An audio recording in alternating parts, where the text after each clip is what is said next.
I mean, the reason I wrote it was because it was only a couple of years after the near-death experience. You know, I say attempted suicide, but actually I was successful and came back. And so this was 1994. Dr. Kevorkian was on the front page. This is, you know, the beginnings of assisted suicide.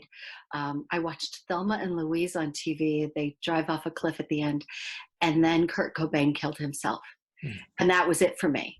I knew there are people, there are kids who are going to take their lives because he did.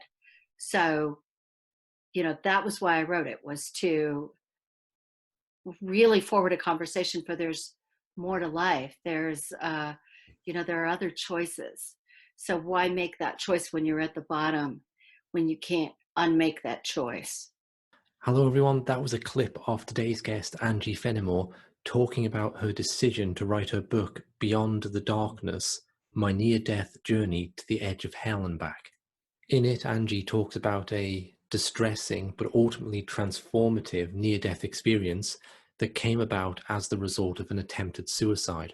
I read the book several years ago, and I was left with the feeling that it offered a really powerful and important perspective on the conversation around suicide prevention, and I was delighted to have the opportunity to ask Angie about that. I also think the book offers insight into understanding near-death experience, and in particular the more difficult to understand distressing NDEs. And towards the end, I ask Angie some more philosophical questions about how she interprets the whole experience, now having had 25 years to reflect upon it, and what her life has been like since then as she's attempted to integrate it. I started off by asking Angie to tell us about her backstory, about the events in her life that led up to the attempted suicide and the ensuing near-death experience. So I had what you might call a traumatic childhood. My mother left us when I was 9, left us with our alcoholic father.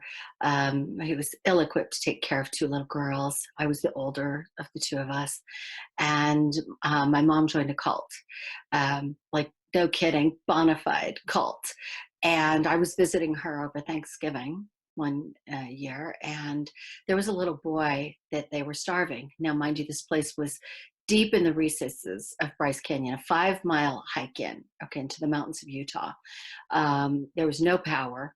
Everyone lived in teepees. And this little boy was my age. He was 9. His name is Petey. I've actually since been communicating with him because I had to know if he turned out. And they had him in a teepee across the river from everybody else. He was allowed bread and water once a day and his underwear, and that was it. And they did systematically shave heads, take shoes to keep kids from running away. Now, there were a lot of adults there too, but there were a lot of children. So Petey was starving, clearly. They rang the dinner bell, and Petey begged us for food. Well, all of the resident children knew better, and hightailed it out of there, went to go have their dinner, and I told him, meet me at the cook shack when it gets dark, and I will bring out a plate of food. Well, they had turkey and all this stuff. So I piled this big, huge plate of food out up for him, and I met him under the cook shack, and one of the other kids ratted me out, and they called me to the hot seat that next day, where this was run by a psychologist who's since done time and lost his license, obviously. But anyway, he said, Angie broke one of our rules. We're not going to feed her. Looked at my mother for her approval. And I thought, are you kidding me? This is not going to fly. And I look at my mother, and she's so gone. She was I could just see the humiliation and devastation, both the shame on her face. And she agreed to it. So, not such a big deal for me. I think I went without 2 meals or something. But the moment itself was the impetus. I can trace everything back to that moment. It was at that point that I decided my mother doesn't love me. I'm unwanted. Basically, I was a mistake. That was my experience with myself. Mistake. And then things went from frying pan to the fire when I got married, very young, 19 years old. And the marriage was abusive. You didn't talk about this kind of thing back then. A lot of gaslighting going on. So I was surrounded in this new world that I felt like I'd created when I was hoping to get out of the circumstances I was in. That was actually worse. And I had two little boys. And then what finally happened for me was just kind of the split in who I wanted to be, who I believed I was, and then my behavior. And they did not match. And so it wasn't just depression, that I was dealing with, and anxiety, which I was dealing with like very profoundly at the time. But it was also that I had no say so in my actions. So just leading up to the suicide attempt, I would do this thing every 6 months, okay? And this was very typical of the kind of thing I do. I lived on the island of Okinawa in Japan. Like, really, you can drive any direction an hour and a half and you're going to hit water. It's really hard to get lost on that island, right? And I have no idea what my thought process were that led me to this, but I went out to get a gallon of milk and I didn't come back for like 2 or 3 days. I just didn't come back. I slept in my car, went to the beach, went to the store, got food, went and saw Flatliners, the movie, the original Flatliners, and finally went home. And then my children and my husband were on the ground on their knees praying that I'd be safe. And here I was, had disappeared. And I think it was 2 days actually. So, and I didn't say a word, really. My husband was afraid to ask me, where have you been? What have you been up to? And the next morning is when it kind of hit me. My oldest boy, who was about 5, was so angry, just so angry. And then my 2-year-old wouldn't let me touch him. So I just had the experience.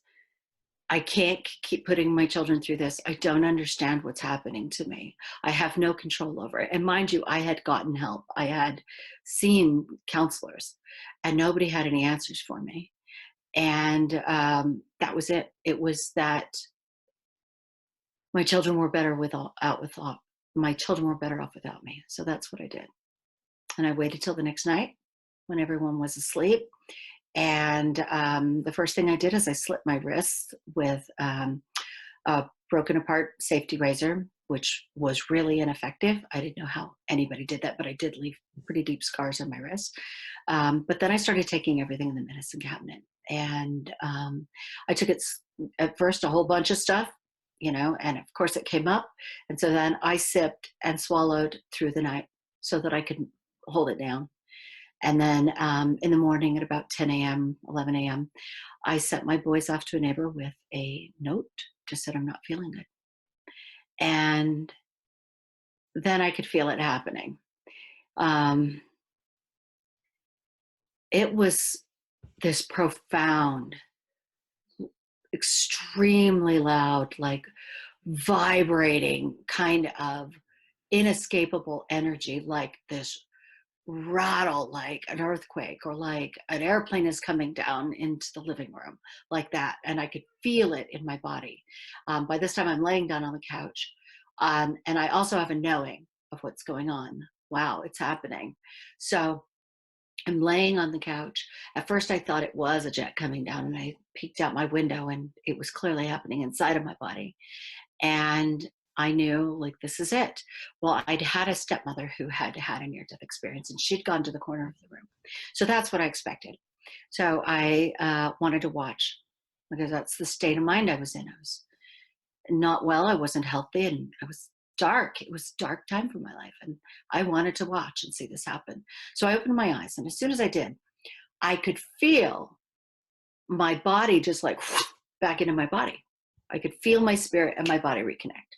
So I closed my eyes again, and then I could feel this energy. I could feel it separating. I knew I was out of my body, opened my eyes to watch, back in my body. So I did that a couple of times. And then finally it was just like, okay, opening my eyes, that is disrupting this process, and closing my eyes. So I pressed my eyes closed, and suddenly I was swallowed up in the experience. I had the experience of being like this and being squeezed and being pushed. And what I'm seeing is this yellow membrane with these red, like, capillaries running through it. And I'm experiencing emotionally this euphoria at the same time. And then I'm pushed through this tunnel. And it wasn't until later I realized that was my birth, because then the next thing I see is my mother cradling me. And I looked so much like her, I was confused and thought that I was looking at myself at first. But then I realized I'm feeling everything. I can experience everybody's points of view. And my mother was 18 when she had me. And that was when I got, wow, she loved me, she wanted me. And that euphoria that I was experiencing, that was in the birth canal, that was my own. I want to be here, like my choice to live, but it was also hers, her desire to have me. Mhm. So that was just a complete surprise to me, the first of many. And so then I went through my life, beginning to end, every moment of my life. Parts of it were just rushed through, not important, but parts of it were slowed down so that I could experience. And the point of it was experience how everybody else around me experienced. So out of that, it's like exoneration and patience and love and forgiveness from my father, from my mother. Um, and then also getting how my actions impacted others. That was the big one, right? I mean, at the time, I really, truly hated my husband. You know, it was abusive, but suddenly I'm seeing through his point of view. I'm getting, wow, he just got what I got. He got a set of circumstances. He got a set of parents. He got his DNA, and then he got all of his experience that led up to how he was the way he was when, you know, and I had contributed somewhat to that. So I was able to see completely. And then it came all the way to the end. And I was pretty excited. Wow, I'm dead. I knew I was dead. And it came all the way to the point where I was lying on the couch. And then suddenly I was surrounded by darkness. But it wasn't like if you switch off the light in a room where you can see nothing in front of you. It's like outer space kind of darkness where you can see what's out there, but it's dark. There's nothing but blackness, right? And I expected to see dead loved ones. So I'm looking around for them. And I hear a voice next to me. And I recognize the voice. I know that I know this. This, I want to say person, but I know who this, you know, is. I know it's male. And he just says, this is it. This is the life you lived. Like no drama, no significance, just plain and simple. This is it. This is your life. This is the life you lived. And as I swing my head to the right, looking for people that maybe like my grandmother, my uncle, a cousin who'd passed, there's a line of teenagers standing next to me. There's about 6 of them, 7 of them.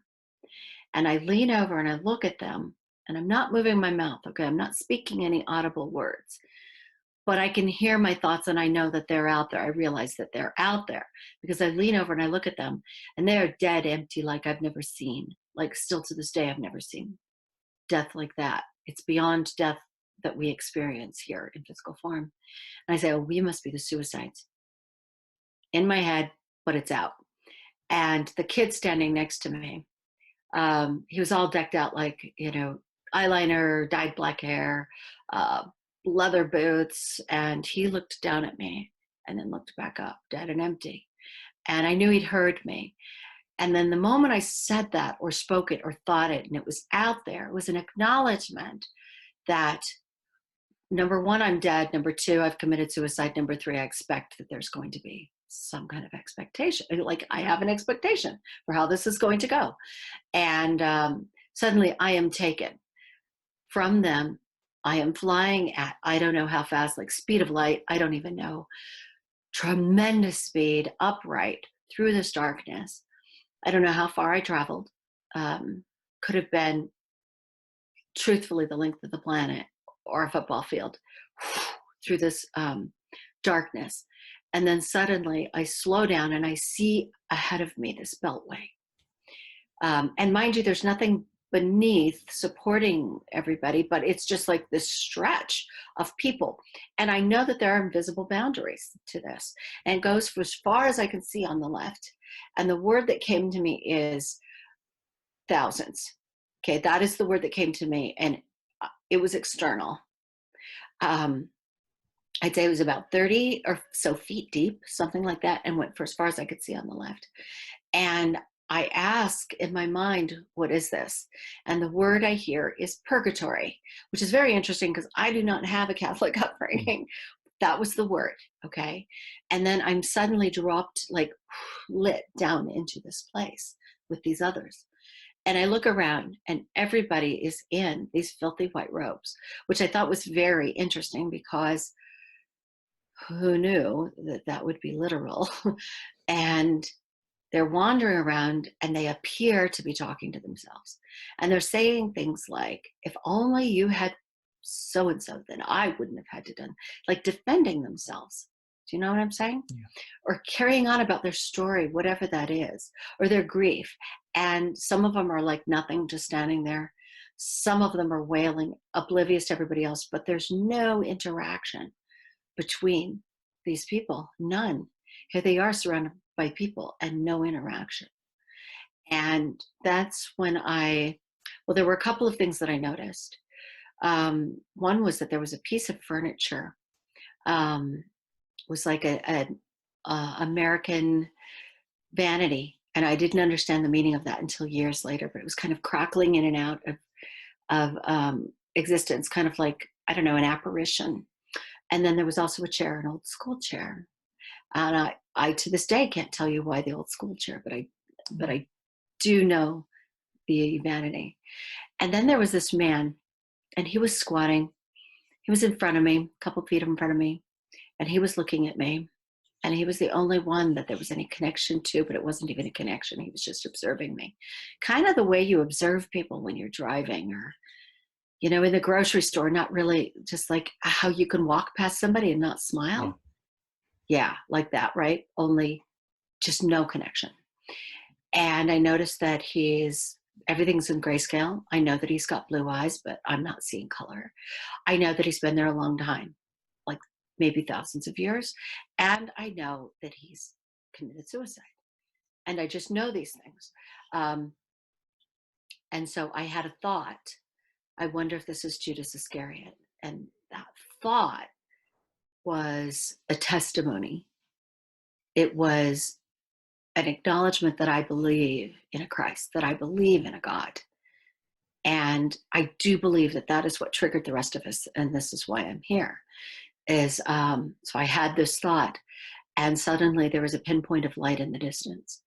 And I hear a voice at the same time as I'm watching this light travel this distance to me at the speed of light. And the voice says, is this what you really want?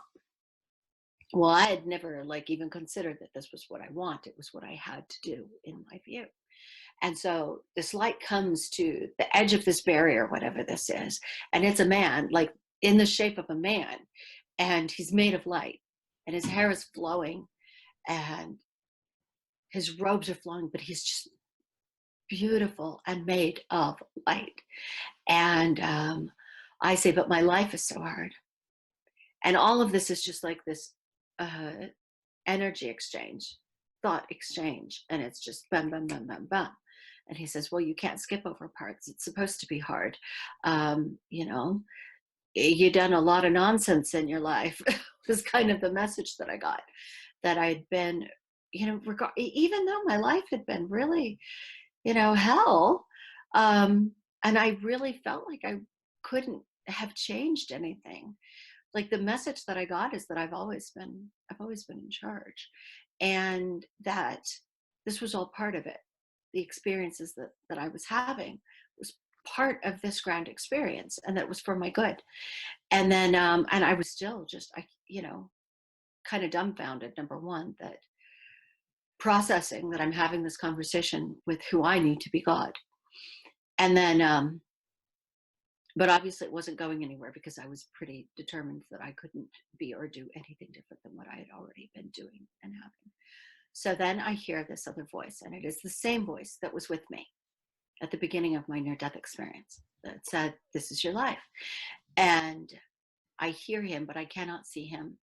And he is next to this being of light that I'm talking to, but there's some kind of a barrier and I can't see him. But I hear his voice, and he says, don't you understand I did this for you? And when he says that, I see these pinpricks of light start to appear, and then suddenly all these things happened at the same time. I am suddenly behind these two, beings of light. Um, and they are having this energetic conversation back and forth like lightning, exchanging information. And the one who I knew to be Christ was like transferring my life experience to this other being who I knew to be God or my Heavenly Father, transferring this information. And he says she doesn't understand. And at the same time, I'm still out in that darkness, in that beltway, watching this happen. And I can see myself standing there. And then I had a third perspective, and that was within the body of Christ 2,000 years ago when he was in the Garden of Gethsemane, like experiencing my life as if it was his own. And then I came to understand that that is what happened in the Garden of Gethsemane.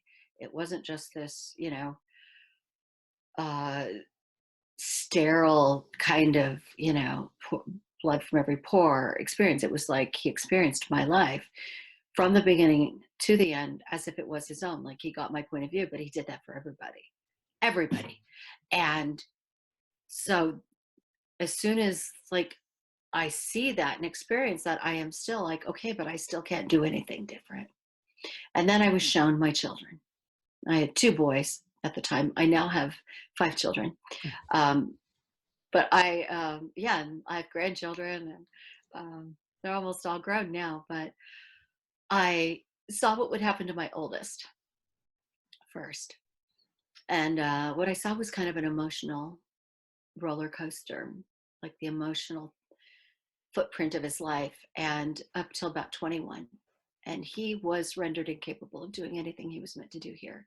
He was filled with darkness, just like the kid that was standing next to me, the teenager right after I passed. And that was because I took my life. And then I was shown my second child, and he was taken to be about 7 or 8 years old, and he was taken. His life ended because he couldn't do this without his mother. And when I saw that in that moment, I just like issued this very, very tiny, okay, that was it. Like barely a thought. And then I was up and out of there. I was hovering above this beltway, surrounded by angels. And I said, what is this? And I was told, well, they've been helping you, helping you. They always have been. And they're preparing the earth. And what I was told is we didn't get past about 2015, and I actually saw this come and happen, that the world doesn't change, that people don't change, and that the world goes through a balance shift. And from ignorance to responsibility, taking responsibility. And I was just, as I traveled back to my body, I was just filled with all of this information, knowledge, all that was meant specifically for me, but I think benefits other people too. And then I opened my eyes, and there I was on the couch. And my husband at the time was walking through the front door. He worked at NORAD, like they don't come home for lunch. And he came and he sat down on the couch, and he says, he didn't say anything. He just looked at me. And he knew something was up with me, obviously. And I just said, you're never going to believe this. And he says, I think I might. I told him, and I kept it to myself for a long time until I felt called actually to share it, to support people who are dealing with life. I mean, the big message I got was, wow, this is just a second. Really, in the grand scheme, it's just a moment. And that even those who are experiencing the worst of the worst that our planet has to offer people, it comes to an end, and it's like it was a dream. And there's complete healing and complete exoneration. And everybody that ever harmed anybody gets to see it from their point of view.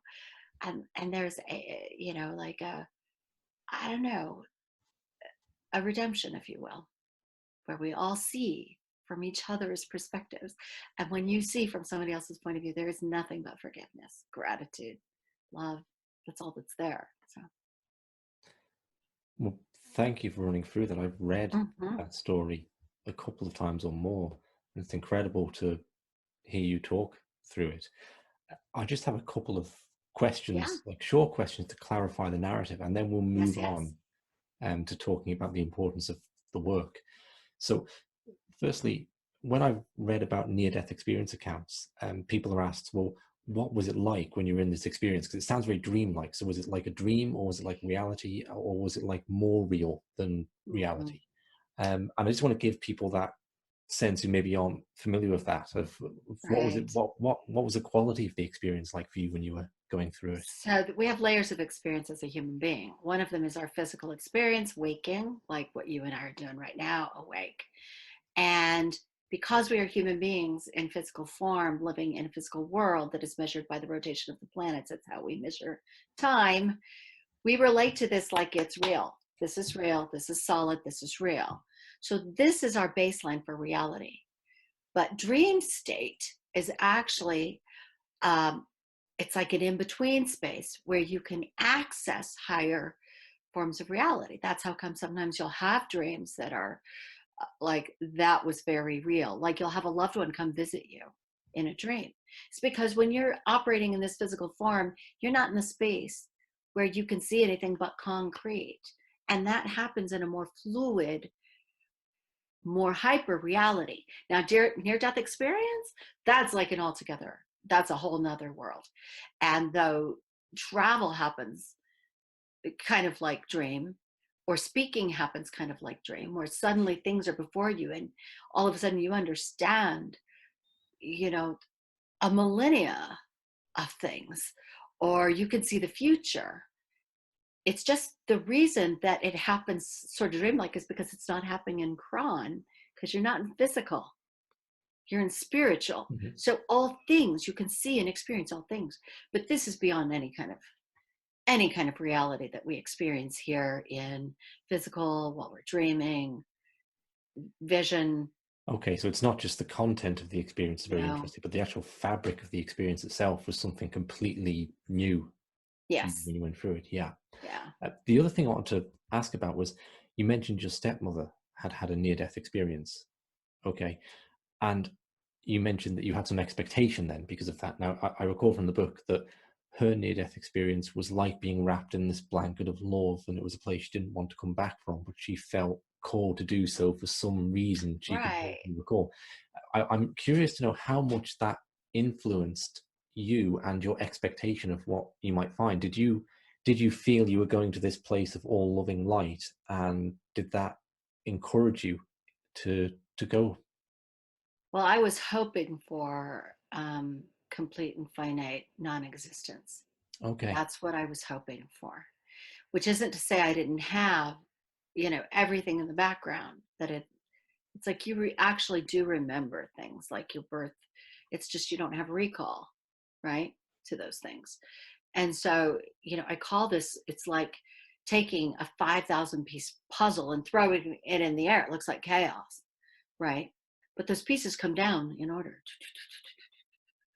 So everything that I experienced, including having my stepmother, who number one had a near death experience, and number two really despised me, and number three suffered from bipolar disorder and severe migraines. And back then, all they could treat those migraines with was Percocet, and she'd been abused, severely abused. Um, so all of it mattered, not just like one piece of it, because the truth of it is, when I wrote that book, what mattered to me was, and what mattered to me at the time of the near death experience was my stepmother's experience with near death experience. But in the last 25 years, my experience as, you know, her being my stepmother and having all this trapped anger, and, it's been my grappling with coming to terms with that and learning to forgive somebody that was so cruel to me that has actually, had the greater impact on my life if you look now at my life. But so all of it. Okay, so maybe prior to me asking about the impact your work has had on suicide and how you've seen that, I'd really like to know what it was like for you post the experience, because your book ends relatively soon after the Mhm. experience. And I think in the early days of near-death experience accounts becoming more public, there was this sense that it was all sunshine and roses for the experiences ever after, and every problem was Yeah. fixed, and they floated on this cloud of enlightenment. And then that kind of broke down a bit. with longer study, and actually people found that it was difficult to live with the knowledge they brought in. Their families didn't understand them. They often had no interest in the career they pursued up until that point. The divorce rate is exceptionally high amongst people who have near-death experience. So, what was it like for you? Was there a complete healing shift in your psychology as a direct result of the experience, or was it like, okay, this is day one, and now it's an Mhm. uphill struggle? What was that time like? Well, considering I was coming back from a suicide Hmm. attempt, I had hit rock bottom, and I didn't come back the same human being. I was not the same human being. People didn't recognize me or know me. I was the girl who wore black all the time. And so the first thing that I noticed was, number one, that the window didn't close when I came back. So frankly, I see dead people. I do. Um, like communication with people on the other side, or dreams, or just even just seeing this life as, I don't know, it's just like nothing is ever a very big deal for me anymore. So there's that. And there was no language at the time for near death experience, it was just being developed. Hmm. So part of what I dealt with when I came back was, they're going to think I'm crazy, because it's like all the same symptoms of schizophrenia. um, but what I quickly found out when I started talking to people and speaking publicly is, there were a lot of people that have had near death experiences, number one, and number two, a lot of people who dealt with suicide or suicidal ideations. Hmm. So for me, it's really funny because people will say they will call mine a negative near death experience, and nothing could be further from the truth. For me, it was like, that's the day in a lot of ways that I was born. And my marriage did fall apart, and I've been married a few times since, but I'm now married to the love of my life. I'm in my 50s. I'm turning 55 here in a month. And I'm finally with the love of my life. We've been together for about 5 years. I'm watching my grandchildren, start to grow up. And it life is just sweet. And there's a whole lot of freedom too for me, that I can actually say whatever I'm dealing with. I remember one time my second marriage ended in fiasco.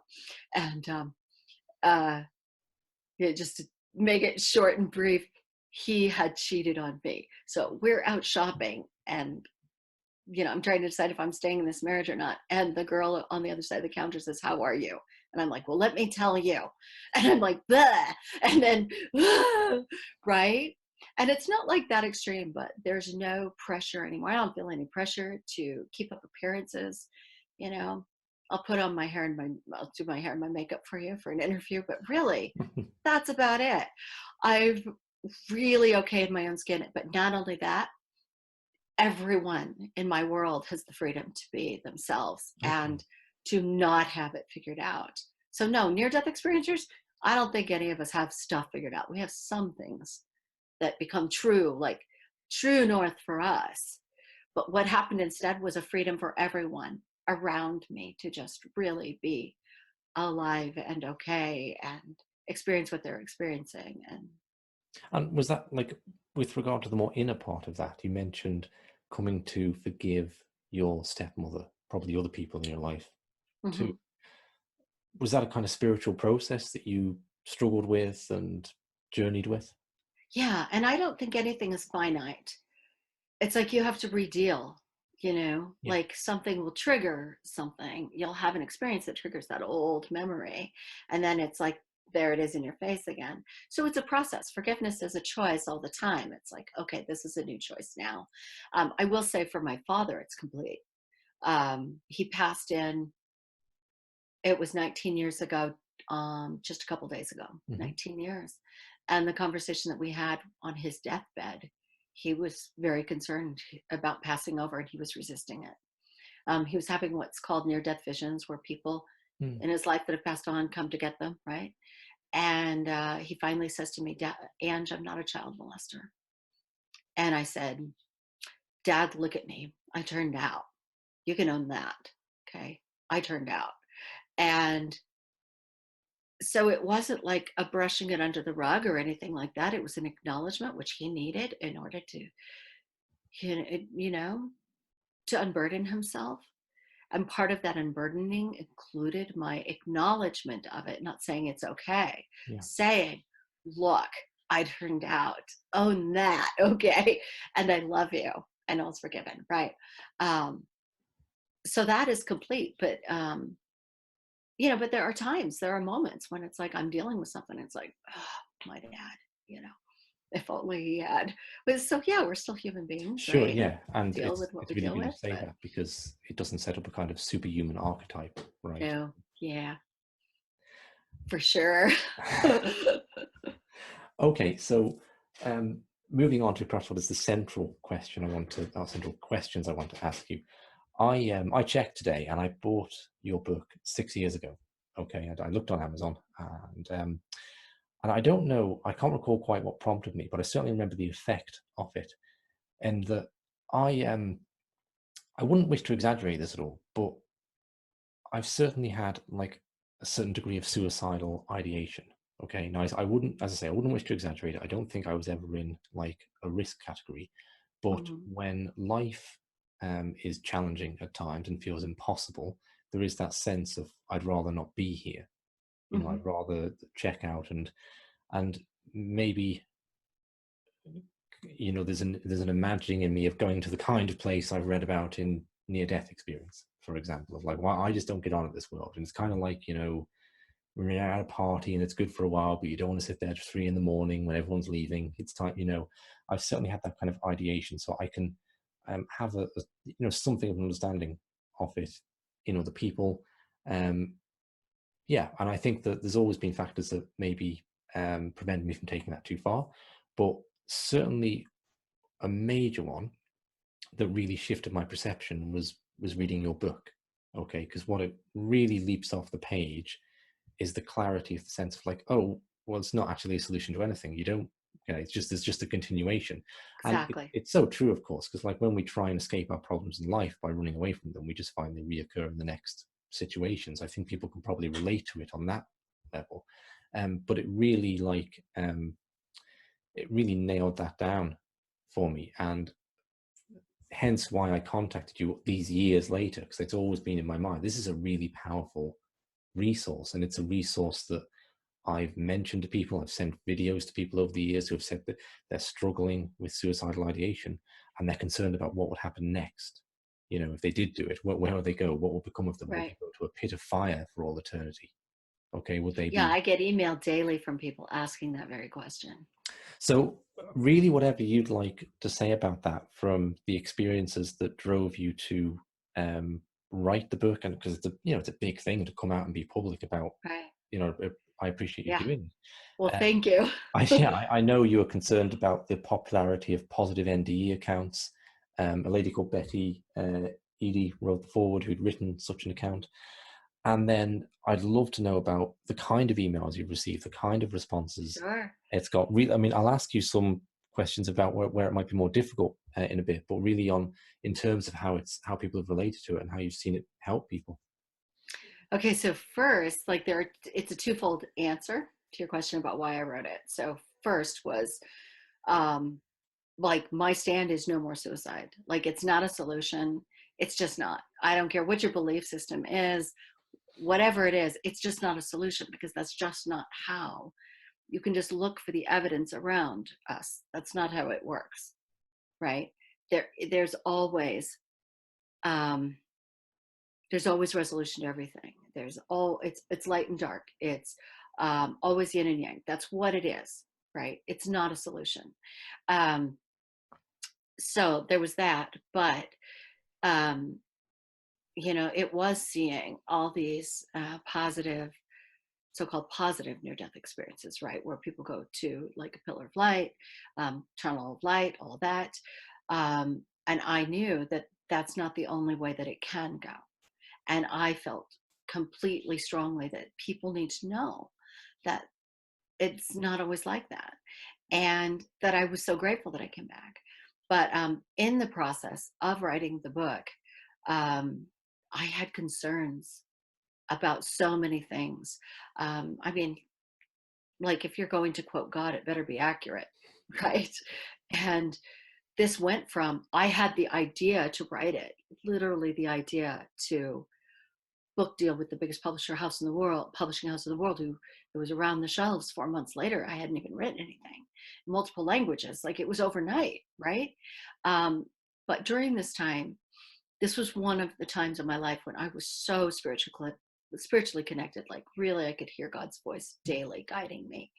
And I was told it is going to make it to the hands of every person is supposed to make it to. So I can relax and let go of that. So it's not an accident that you read it, Richard. It's not an accident that you found it. It always finds the people it's meant to find. And I can tell you that so even 20 years later, more so even 24 years, 20 years later, when, you know, I get an email from people they ask me three specific things. Mhm. The first is, where will I go if I die? If I take my life? They don't come right out and say it. And, I'll send you an email that you can share with your listeners if you'd like. Mhm. Um, my answer to them is far more than just don't do it. It's like pictures of my grandchildren who wouldn't be here. My son, I saw him get to a place of darkness, who's a nurse now. He's an RN and he's married and he's got these three wonderful kids. And, he's asking me, what kind of pie do you want for Thanksgiving, Mom? Because we're going to go out there. It's even though, like, romantically, like, my marriage ended, and then I was married a couple of times before I found my sweetheart. And then there's this hot air balloon ride with this man that was made for me. And I was even shown him. I had a vision, not what he looked like, but what I was looking for. And I saw us on an airplane. Had to do with a book, another book, going east. And then that moment happened again. It's like, you can't just look at that moment. What are you dealing with in that moment? Your life is a spectrum. Your life is this whole extension beyond your birth and your death. So even if your life sucks and is tragic during the physical years of it, you have all of this too.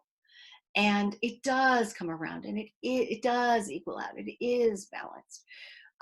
But then another question people ask me is, what about my loved one?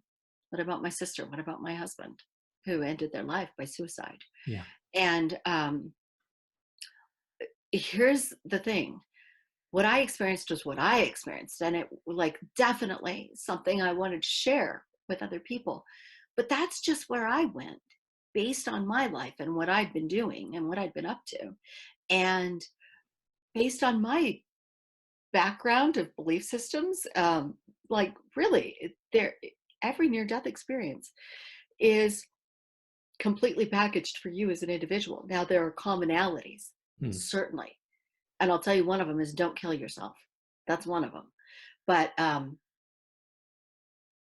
it's not the most powerful thing you can do for somebody who's crossed over by way of suicide is, number one, forgive them and talk to them. You can talk to them, ask them to come talk to you. I know of 4 separate people who have lost loved ones to suicide, and those loved ones have returned and said, I'm okay. You should know I'm okay. All right. I'll pause you for a second because Mm-hmm. I mentioned that I'd recommended the book and sent videos you've put out to people contemplating suicide. Mm-hmm. I also encounter people who've had a loved one suicide, Mm-hmm. and counterintuitively, and perhaps cautiously at first, but I've also mentioned your work and recommended your book. And I say counterintuitively because you'd think, well, that would be the last thing, right? That Right. you want to send someone.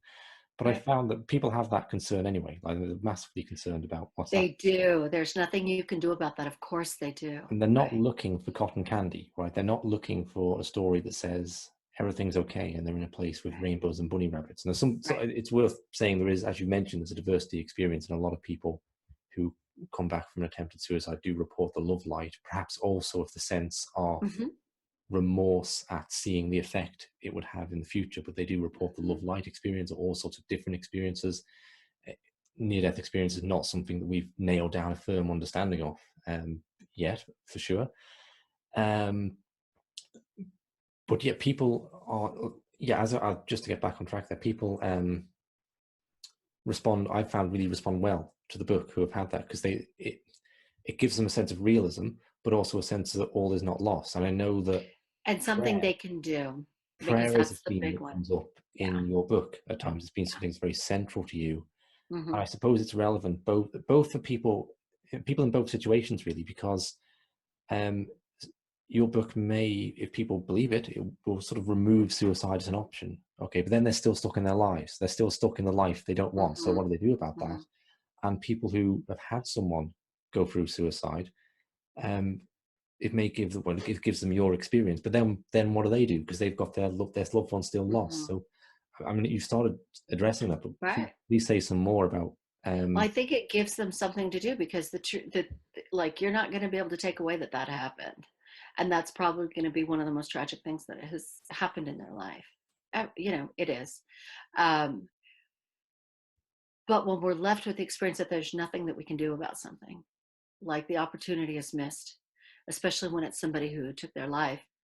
You are Everyone left in the wake is like, I could have said something, or I could have done something, right? So I'm going to recommend another book that I wrote a piece of. This is a compilation. It's called um, oh, I'm trying to think where it is. I just took them with me to a writers conference.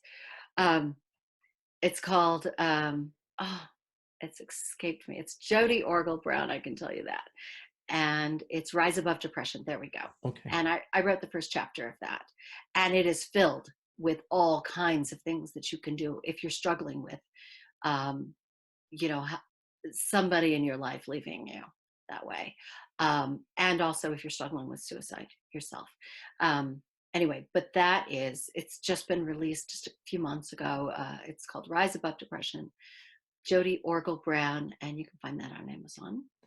Um, so yeah, there are things that you can do, which doesn't mean that you shouldn't seek a doctor's help too. I mean, it's also brain, you know what I mean? Our brains Yeah. are constructed a Mm. particular way, but you want to handle it all holistically. So there are spiritual remedies as well. And I go into detail in this book how to use this tool that I use, where I allow these thoughts to pass through me. Like right now, we are in the middle of one of those periods of time for me where I literally, this happens to me literally daily. I will see myself either tie a scarf around my neck and hang myself, or I'll see myself load a gun, pull the trigger. Like, I have that thought probably 100 times a day during this period of time every year. But my relationship to it now is, well, that was an interesting thought. Don't forget to get milk while I'm out and about. It's just a thought. My brain is doing what it does during this period of time. Your emotions, your thoughts, your physical sensations, this is all wiring to keep you alive. And sometimes it doesn't serve you. Sometimes it gets miswired and takes you on down this path of, like, compelling you to do something different when there's no good reason for it Mm. even. So, and when you're in the middle of that, it's like you can't see, right? It's kind of like asking the best heart surgeon in the world to perform surgery on himself. It's not happening. You have to get out of yourself, and you have to be able to look at yourself separate, and you have to be able to pull those thoughts, emotions, physical sensations. And when I say physical sensations, it's like when you've lost a loved one, or when you have a heartbreak. Where do you feel that? You feel that in your chest. You don't feel it up here where you're thinking it, do you? You feel it like a real physical sensation. Your Everything about you is all tied together, including your spiritual. So you've got to set those things aside, thoughts, emotions, body sensations, and really get that that is your brain doing its thing. That's just your brain patterns. It's programming. It's not real. It's not real. And then you create with your words, because that is the most powerful creation, your words. Okay, that's why prayer is so powerful. And you create a new reality for yourself. And I mean, like, um I don't know, I love my life today. Okay, I'm going to enjoy this cup of tea whatever that has to be in that moment, right? Okay. Create with your words, and then you match actions to your words. You take action consistent with the words you created. So, like, for example, I created fun for my family, and this was 10 years ago. We were really dealing with it. I was just out of a divorce and literally lost my house, my car, credit was trashed, everything gone, right? And I created fun. And it's like that still lives on because I continue to create actions fun. So the result of that was my poor little 4-year-old, who's now 14, 15 years old. Okay. He didn't have any fun in his life. He had a whole lot of, running from this bad, mean stepdad and like, where am I going to go to school now? It was not good. Right. And my older boy got birthday money from his dad and says, I'm taking the whole family to an amusement park. That's what we're doing.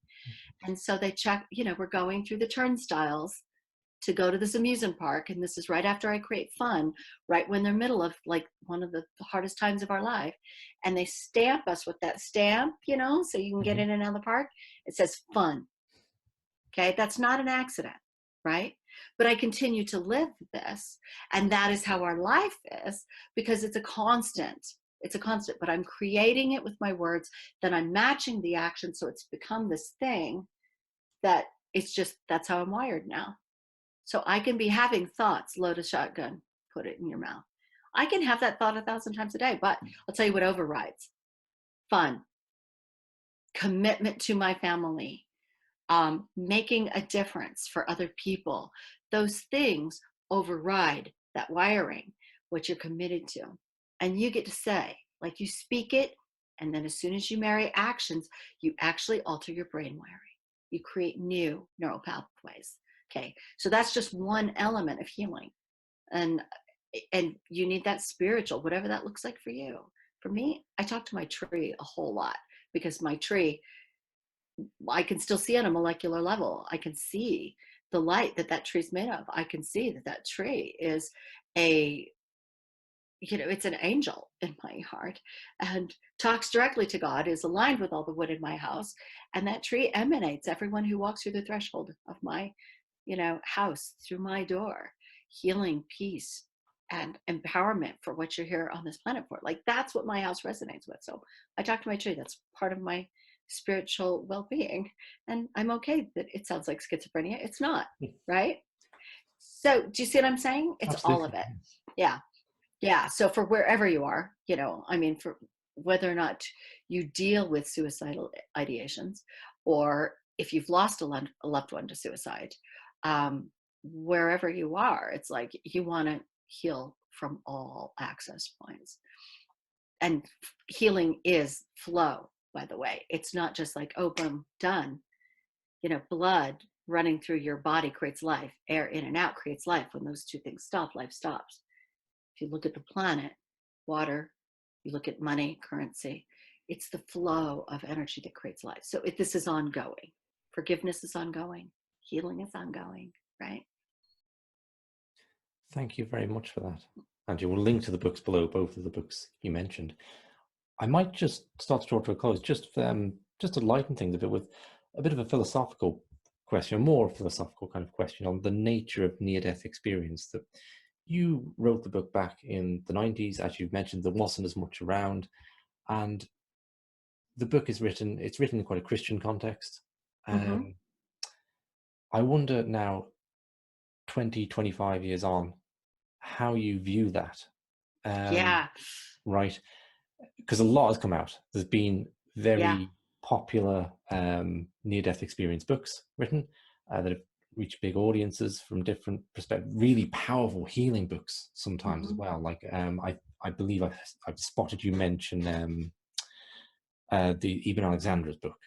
Okay, which Mm-hmm. became very famous. I spotted you mentioned it, and it rang a bell when you mentioned about the experience of being born. Okay, because and how healing that was to see your mother loving you, because even Alexander was adopted and always carried this sense of being thrown away, and in a near-death Mm-hmm. experience, that initial core feeling of abandonment healed, right? So you've got these wonderful healing books, and then you've got big scientific studies done now, Mm-hmm. assessing that people, building evidence that people do seem to be out of their bodies. They can remember what the doctors are doing. in a way that people who just try and imagine it can't. So all this has gone on, and also this finding of a kind of cultural relativism where Buddhists tend to have Buddhist type near-death experiences. People meet the religious imagery that is prominent in their culture. We've had a shift from people having religious imagery to more family-based imagery as our society has become less religious. So I'm just going to turn that over to you, and whatever you think about how you view the experience differently now. Any thoughts that are really prominent to you in that? Well, when I first had the experience, it occurred for me as absolute fact, right? And even so, I knew that it was subject to my interpretation. I knew that even though everything that occurred for me was far more real than anything that I experienced here, far more real. Um, there were certain parts of it that like were unchangeable, and then there were certain parts of it that I know were my interpretation, right? But here's what I say: I espouse what Gandhi said. I'm a Christian, I'm a Jew, I'm a Muslim, I'm a Hindu. I'm Hindu. Like, get on that horse and ride it. Whatever works for you, get on that horse and ride it. I don't think that we have access to absolute truth, Hmm. because absolute truth would require every single point of view, wouldn't it? Hmm. Because no two people are going to experience even the very same event the same way. No two people, because you're never going to get everything that they experience. Like for me, like that whole event with my mother when I was 9, yeah, you don't have to feed her. That altered the way that I see everything. It altered my experience of safety. It altered the way I see authority, even. Everything changed. So somebody else could have that identical experience, but have gotten 9 years of a whole nother, life, and they're going to interpret it differently, right? So the way I see now is I don't even care what's true or not anymore. Sure. It just like doesn't even, I got this life. That's what I know I've got. And let me tell you, I'm gonna do what makes me happy, which is making a difference. I do what makes me have an experience of joy. And that is writing books, writing coaching. I mean, my students are really, really successful. Um, Making pies, um, talking to people. I talk to people in line at the grocery store. I actually talk to people, Yeah, you good know, too. right? And so, and talking to my tree. So, what I say is we spend our life, here's what we do as human beings: we spend our lives eat, sleep, poop. That's what we do. And then we work really hard so we can have the house, so we can have the bed, the stove, the bathroom. And then there's this little sliver of life, okay, that, and everything that you experience falls into these two categories, and it's making a difference in entertainment. So that's where I focus. It's like it's no fun if I'm not providing entertainment and being entertained. And I mean like Christmas get-togethers with my family. That fits in entertaining and it fits in making a difference. So that's my philosophy: is do what's going to make a difference for you.